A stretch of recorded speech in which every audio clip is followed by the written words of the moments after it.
Why do you think it's important that we start teaching them how to be independent? Can you walk us through how we do this with the different age groups? How do you know if you've given them too much? What do you say when one sibling says to the other, she's not doing it, why should I have to? Or dad's not doing it, so why should I have to? What kinds of things could you ask them to start doing that would make your life better?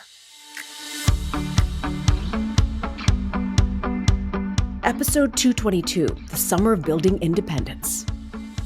I am just done. I'm ready for summer. I'm ready for not being on schedule.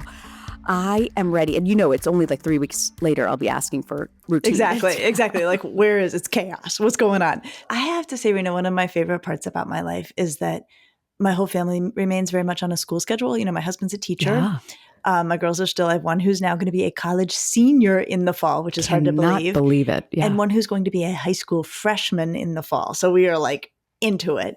And then my work shifts in the summer. I do a lot of work for schools. And so that quiets in the summer. So I'm like, for my whole life, I'm going to be on a summer schedule routine. Well, I know you very, very well, my friend. And you are never put your feet up and just hang out for the whole summer kind of gal. So you are working on some really interesting projects. And, I am. But it's a changing of gears, at least. I can understand that and appreciate that. At the end of every season, instead of taking a letter, we look for your guidance on what and how you think parents should look towards this summer. And over the years, we've come out of COVID and back into COVID. And this year we thought we'd look at how do you make kids at various ages independent? And you could still be in college and still be leaning on your parents a little bit. So I want to kick off by asking you, why do you think summer is the right time to help kids gain some skill sets and independence and be a little bit more self-reliant? So summer's perfect in so many ways. Okay, so one reason that it becomes the perfect time to help our kids take on more ownership of their own needs in the world, managing responsibilities, is that we actually have time to do more teaching. Do you remember in the pandemic when suddenly we were all home a lot more? I found myself finally slowing down and teaching my kids how to do things that it had up until that point always been, it's just faster for me to do it, right? Like you made homemade paper. I would never make homemade paper. Exactly. But then also like around the house things, like, really, like I think at that point, like we really taught my older daughter how to do laundry because we had time to just stand by the machine and show her how it was done. Right. I know there was more cooking going on and spending more time teaching them cooking. But usually in the rush of family life, it truly is. It's just faster to do it yourself, right? And so we don't do it. This summer, I think for many of us, not for everybody, but for many adults, you get a little more time back. And so that opens up the possibility of having more time to do the teaching, to hand things off. So I think that's one reason. The other, and I'll tell you, Reena, what inspired my wish to do this episode is that my younger daughter, who's about to be a high school freshman, gets her haircut where I get my haircut. And it's a 17-minute walk from our house. And it's a safe walk. And a few weeks ago, she had a haircut. And I was like, you know what? You can walk yourself there. It was on a Saturday. I have a card on file and I double checked. And I said, I double checked, just tell them to use the card on file. The fact that she could walk there is in part because it's nicer out. And, we live in Cleveland, like there's days in February where you don't even go outside. But so I think a lot of promoting kids' autonomy can include them getting themselves from place to place on their own, whether it's walking, whether it's riding their bike, whether it's taking public transportation. And I think we're more at ease with that if it's not terrible weather. There's also part of me that feels a little guilty. Like my mom, my Indian mom, did my clothes all throughout high school. I never worried about any chores or anything. It was just focused on the books. And I don't feel that way about my children because I feel like there's so many things going on in my life. I need to remove some of this responsibility. But 100%. Why do you think it's important that we start teaching them how to be independent? Okay, so there's two things in there. So one is another reason why the summer's a good idea. If you have a high school junior who is hitting it hard all school year and has no extra minute, you're not going to say to that kid during the school year, you're going to take over dinner one night a week. What a great point, because I've tried that, and you're right. That's the reason it failed. I'm just realizing. It's impractical, right? Yes. Just you can't ask that. Can't, their schedules are so full sometimes. But in the summer, you could say to your rising high school senior, you're taking over dinner one night a week because they can usually manage that. So I think summer is just prime time. Okay. To your question of like, okay, that's the when, right? Like why now? The why. You already gestured at one of the key things. We need to do less. Yeah. We need to do less, right? We finally have time to teach. We need to do less. So Reena, like when you look at the things that you could ask your kids to take over this summer, whether it's for themselves or contributing to the family, given what grade levels they'll be in the fall? They'll be going into ninth grade, just like your daughter, and eighth then grade. Eighth grade. Yeah. Okay. So they can do a lot of things. What kinds of things could you, with time to teach them how to do it, ask them to start doing or do at least during the summer that would make your life better? You know what drives me nuts? At the end of the day where I've cooked a dinner or done whatever, and I see all these dishes piled up that nobody just rinsed and loaded into the dishwasher. 100%. There's no reason your kids can't do that. Would you give it that to them this summer? Yeah. No, I mean, I hadn't even thought of it as this summer, and the reason why I have tried to do it and it's failed is because they're exhausted and it's just too much for them. Okay, but also, can I be honest? Yeah. I would have to teach my kids how I want things put in the dishwasher. Because you have an order. I do. Oh, I do. We need a separate episode on that because I'm the person who throws everything in and doesn't know what the order is. What's your order? Well, I have a system, but I will tell you, Reena, I saw somewhere, and this really resonated with me, like in every family, there's one person who loads a dishwasher like a Swedish architect and somebody else who loads it like a raccoon on cocaine. I am the raccoon on cocaine. But it also gets at something that we have to be honest about. Handing stuff off to kids in my house can be hard because I am a pretty controlling person and I like it done a certain way. So sometimes the barrier to handing it off is me.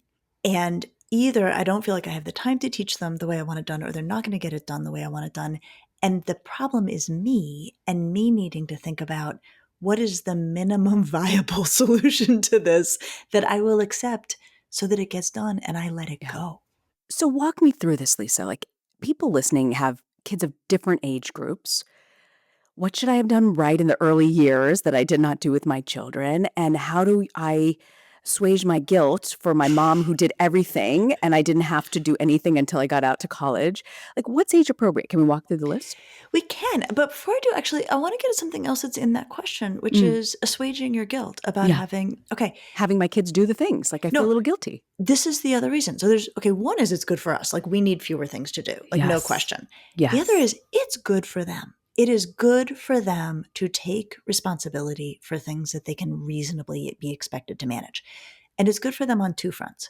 One is they should learn how to do these things. Like it actually is important for kids to know how to do their own laundry or to be able to make dinner one night a week or to help with, stripping the beds and remaking beds. I mean, like those are just like, I'll come back to like age by age, but like those are just to get us started. And the other thing, and we've talked about this before, but this is like so big, kids need to feel counted on. Why is that so important? We know that having a sense of purpose is important, right? We know that that's a really valuable thing, like to feel like I do things that are meaningful to me and meaningful to others. And that's like, we know that's like very, very tightly associated with mental health and well-being and all of these great things. The challenge with kids, and especially younger kids, purpose is like big. Purpose is like, how are you going to save the world, right? Which is not really doable or fair for a lot of kids. Yeah. But what I love from my colleague, Andrew Fellini, who's at UCLA, who studies this, he's like, it's not about purpose, like change the world. It's about feeling counted on. That's where we really see the value of kids doing things that are meaningful to others. And even if they complain and they hate it and they feel like they shouldn't be doing it, you still believe that them feeling counted on is something they're feeling and important to feel. It's valuable. It is valuable. And I think we should be ready for kids to be like, oh, come on, really? Like, I have to unload the dishwasher. Is she unloading the dishwasher?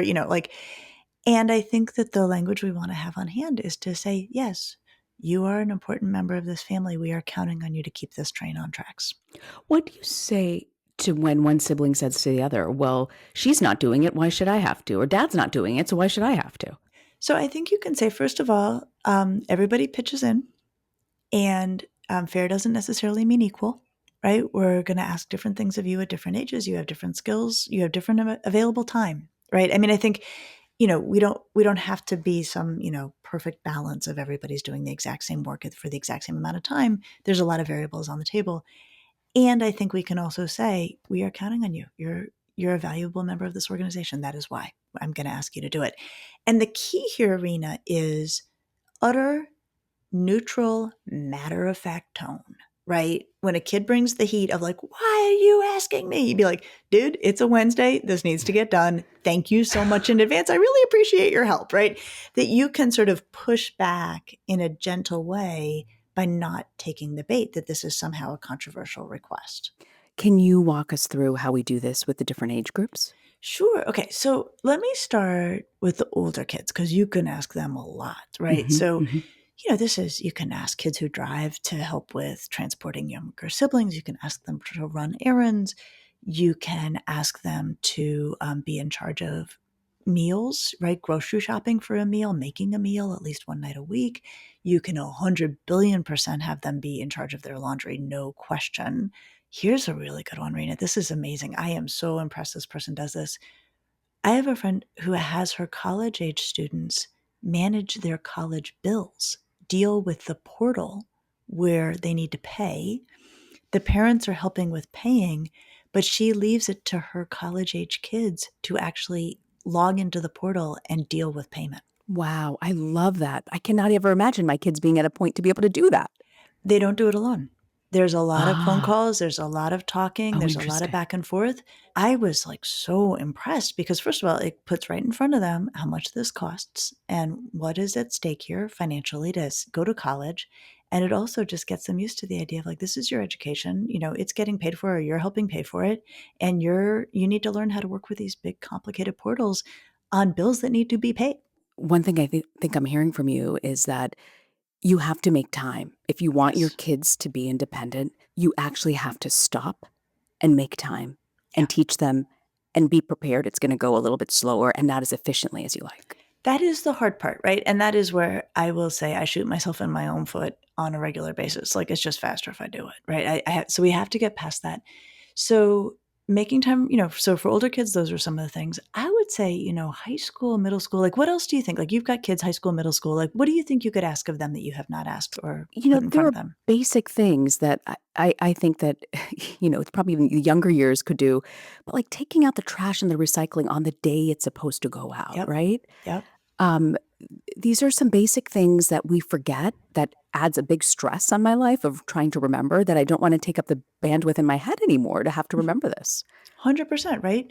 You could do caring for pets. You could do cleaning the bathrooms. You Yeah. could do being responsible for, gardening duties, right? I mean, Mhm. gardening's a big Mhm. job and kids can perfectly well do gardening. Those are things you could absolutely ask of the sort of middle grades, late elementary.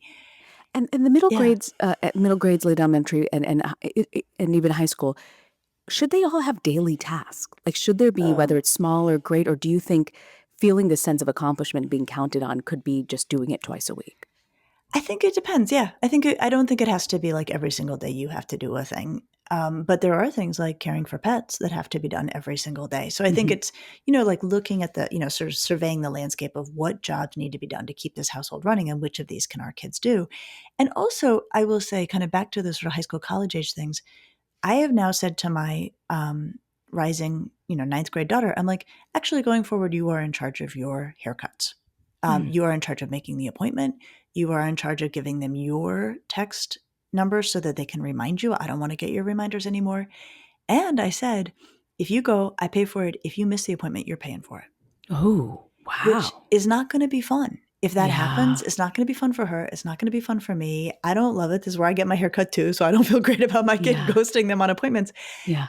If she does miss an appointment, which I don't think she will, but it could Mhm. happen, think of the learning Mm. that she's going to get on why we don't miss appointments. And it's interesting because you've actually explained the rules to her. So if Mhm. she disappoints you, you have taken the time to explain these are the parameters, this is what you need to do to get this done. And you will face the natural consequences of dropping this ball if you do. Hmm. So I would say a lot of it also can be like handing stuff off to kids to do their own thing. Now, one thing I was thinking about, Rena, like, okay, if my kid couldn't walk, right? If she couldn't Yeah. walk, and maybe if she were older, I think there's another thing here around like kids taking more public transportation to get Mhm. to things, right? Mhm. And being more independent. And I will tell you, every time I have asked my daughters to step up and do something more, they haven't been like, "Yay, thank you so much for asking me." But you can see their pride in the Mm. autonomy. Like you can see that there's pleasure in being like, "Oh yeah, I do that for myself now." So while they complain, you say deep down inside, when it's achieved and accomplished, there is a sense of I think there's pride. like feeling good. Okay, thinking about littler kids, I definitely did not ask as much of my kids when they were little as I could. Yeah. But one thing we did that like has always been one of my favorite things is that when my younger daughter was like 4 years old, she was in charge of restocking the toilet paper in the bathrooms. Mm. And we called it toilet paper Santa because she would put the Costco, like Bag. many bag of toilet paper Plastic bag. and go around the house and she would distribute the toilet paper to the bathrooms. And so when it was time, we'd be like, "Hey, toilet paper Santa, you need to make a visit," right? Younger kids can help with food preparation, peeling string off beans. They can definitely help with pet stuff. Oh, they're good at folding laundry. Actually, younger kids are very good at folding laundry. It's a Mm. great thing. We dump all of our laundry under our bed, and my husband yells, "We've got foldies." And it's a long time been my younger daughter's job to fold our laundry. How do you know if you've given them too much to Mm. try and do, that it becomes overwhelming? Yeah, I mean, one thing I would wonder is if it becomes a real point of friction, right? Like, I think there's some friction to be expected, and we can use our cheery matter of fact, of course you're going to do this. Thanks so Mhm. much for asking more questions. But if it becomes a real point of friction, it may be too much for them. There's something I learned when I was in my training about toddlers and handing things over to them that actually applies at all ages. And it's like a stage-wise process by which you hand things over. So it's not like you say to a kid, "Okay, you're now in charge of this," and you walk away. That may fail, right? They may Yeah. not really know the steps. But Serena, when I was 29, we moved to Cleveland, and I was doing some training with this very, very esteemed psychoanalyst named Erna Furman. Her area was little children, toddlers. And what I learned from her is when you're handing a task over to a kid, there's actually steps. There's doing for, doing with, standing by to admire, and then letting them do it on their own, Mm. like independent from you. Mm. So, like, of course, here we're talking about things like tying shoes, right? First, you Yeah. do it for Right. them. Then, Good point. do you remember teaching your kids to tie their shoes? I you know, Total pain in the butt. These are Total pain. moments in parenting when it flashes back, you're like, "Ah!" Exactly. It's getting the shoes on and getting out the door. People have forgotten that period of life. It is hard. It It is is hard. hard. It is hard. And it's such a good example of like, oh my gosh, so much faster to do it ourselves. Or zipping their coats, right? Yes. So much faster to do it ourselves. Yes. So doing for and then doing with. So making time, carving out the time, whether it's doing with teaching a kid how to make dinner, Mhm. doing with getting on the public bus with your kid before they have to do it alone and you take the ride together. Of course, this really requires time. It could be doing with like, let's do a round of laundry, doing with, let's load the dishwasher together and I'll show you how I like it done, right? Okay, so there's first doing for, then there's doing with, then there's standing by to admire, where you just like stand back and let them do it. They load the dishwasher, you cheer them on. They, make dinner, you cheer them on. And then there's the point where you say like, "Oh, you know what? We need you to make dinner Wednesday night. We aren't getting home till 7. So whatever you put on the table, we're going to eat," right? So it moves towards independence. So to your question of like, how do you know if it's too much? You'll get feedback every step of the way. If when you're Mm. doing with it, like if the kid can't tie their shoes still, it's too early. It's too much, right? Mm. If the kid Mhm. is, like really struggling to figure out the bus while you're just, maybe the second bus ride, you're just like, "All right, you lead, I'll follow," and they really don't know what they're doing. Yeah. Then you walk it back. Doing for, doing with, standing by to admire, letting them do it entirely on their own gives both the teaching that we have to do and also gives a little bit of room for maybe realizing that we've overshot in terms of what we're asking of them. Mm. I like that. Doing for, doing with, and then standing by to admire. And then I guess the first step would actually be you got to make time in your schedule to do this, You do. to have the Yeah. patience, which is hard.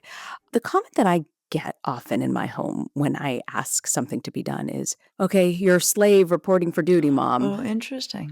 Like that's Interesting. how they view it, that I am like the taskmaster here, you know? Mhm, So mhm. if you get pushback from your kids.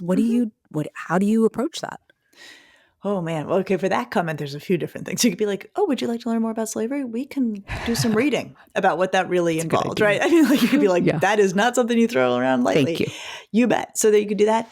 And I think you'd be like, yep, this is how we're going to do it here. And other kids don't have to do this. Yep. Well, their families may not have the kind of high expectations I have of you. This is one of those things where we are so within our rights. It is so important and valuable to ask kids to do more for themselves, to ask them to do more for the family. We're not asking ridiculous things. We are asking in a kind way. I'm thinking about our recent episode with Gabor Mate and Gordon Newfield, right? Like that, we don't tell our friends, hey, set the table. We say to our kid, hey, it's time for you to set the table. Like you can be really gentle about it.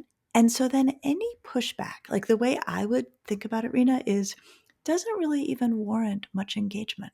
The pushback is so reflexive in a kid, natural in a kid, it's their job. But by the time you're having a negotiation with your kid about whether or not it's fair for you to ask them to set the table, you're already on the wrong track. This is my problem. Everything's a negotiation. I've got to learn to shut it down, Lisa.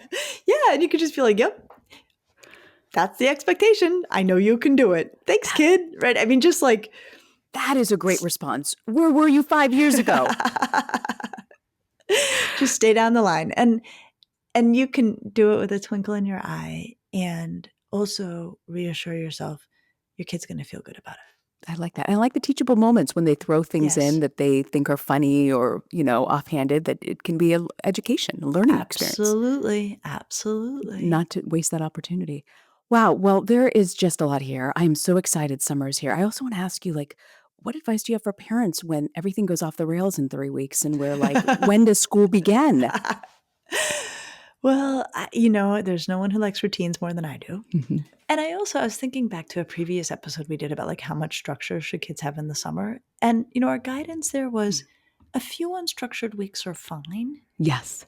But then it's actually pretty reasonable to start to reestablish routines, right? So it may be that 2 or 3 weeks where cereal at midnight and, lounging around. And then, you find a rhythm that is a little bit more productive than that. So what do you have for us for summer parenting to go? One piece of advice I have is if you think you're going to run into resistance, which you might, bring choice into the matter. So you might survey all of the things that your kid could reasonably take over and then say to them, here are the things I would like for you to start doing this summer. And you might have dinner one night a week, you take charge of your dentist appointments, whatever, and say, I'd like for you to pick 2 or 3 of these that you're going to take over. You don't have to do them all. Or for you to propose things that I'm not thinking of that would make sense for you to take over. Sometimes that works especially well with teenagers who don't really like to be told, but to say, we've come to the place where you can do much more for yourself, but I want you to decide what it is you're going to take over this summer. That can actually move the ball forward more comfortably than just saying, I've decided from now on, laundry is yours, right? That may or may not work with your kid. And if it's not going to go over as well as you wish it would, this is another option.